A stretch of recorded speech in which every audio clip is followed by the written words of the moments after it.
নমস্কার বন্ধুরা, welcome to সম্পাস kitchen. আজকে বাঁধাকপি দিয়ে দুর্দান্ত স্বাদের একটা রেসিপি নিয়ে হাজির হয়েছি। একদম সামান্য ইনগ্রেডিয়েন্টস দিয়ে তৈরি করব, অথচ খেতে হবে এতটাই সুস্বাদু যে গরম গরম ভাতের সঙ্গে সার্ভ করলে দেখবেন পুরো ভাতটাই এই পদ দিয়ে খাওয়া হয়ে যাচ্ছে। তাহলে চলুন ঝটপট দেখে নিন বাঁধাকপির এই অপূর্ব স্বাদের রেসিপিটি। সবার প্রথমে একটা কড়াইতে আমরা কিছুটা পরিমাণে জল গরম করতে দিয়েছি, কারণ প্রথমেই আমাদের বাঁধাকপিগুলোকে ভাপিয়ে নিতে হবে। এই বাঁধাকপির রেসিপির জন্য কিন্তু বাঁধাকপিগুলোকে যেরকম আমরা ঘন্ট তৈরি করার সময় খুব মিহি করে কুচাই, সেরকম কুচানোর দরকার নেই। এরকম ভাবে নর্মালি চপ করে নিলেই হবে। জলটা কিন্তু গরম হয়ে গেছে। এই অবস্থায় আমি বাঁধাকপিগুলো দিয়ে দিচ্ছি। এখানে আমি একটা মাঝারি সাইজের বাঁধাকপির অর্ধেকটা নিয়েছি। যে পরিমাণ তৈরি হবে তাতে কিন্তু 4 জনের মতো সার্ভ করা হয়ে যাবে। ফ্লেমটাকে হাইতেই রেখেছি। বাঁধাকপিগুলোকে আমাদের ভাপিয়ে নিতে হবে ঠিক 3 থেকে 4 মিনিটের জন্য। আর এই ভাপানোর সময় দিয়ে দেব নুন, হাফ টিস্পুন মতো নুন আমি দিয়ে দিলাম। মিক্স করে দিচ্ছি। এবারে 4 মিনিট অপেক্ষা করব হাই ফ্লেমিং। তারপর এটাকে জলটাকে ঝরিয়ে নেব।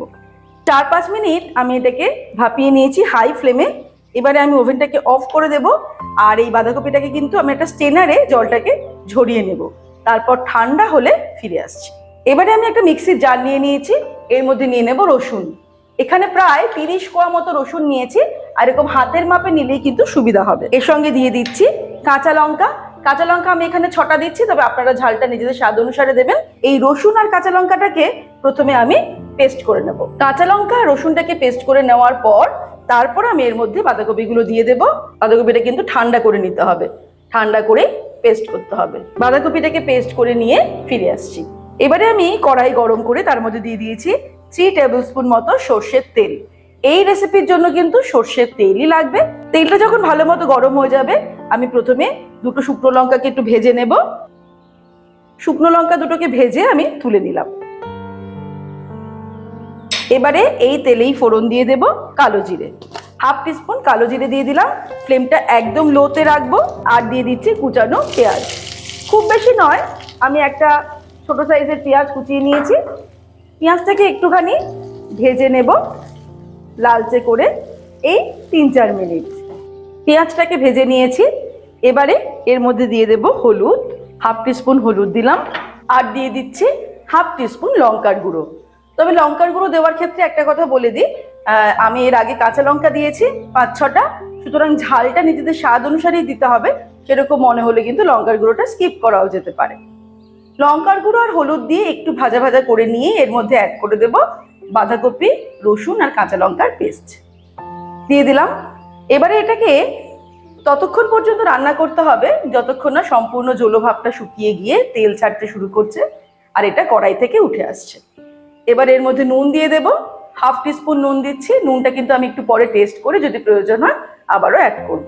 আর নাড়তে নাড়তেই কিন্তু রান্না করতে হবে যাতে নিচে লেগে না যায়। আমি 15 মিনিট ধরে এটাকে কিন্তু হাই ফ্লেমে নাড়তে নাড়তে রান্না করেছি। এটা এখন অনেকটাই হয়ে এসেছে, আর একটু বাকি আছে।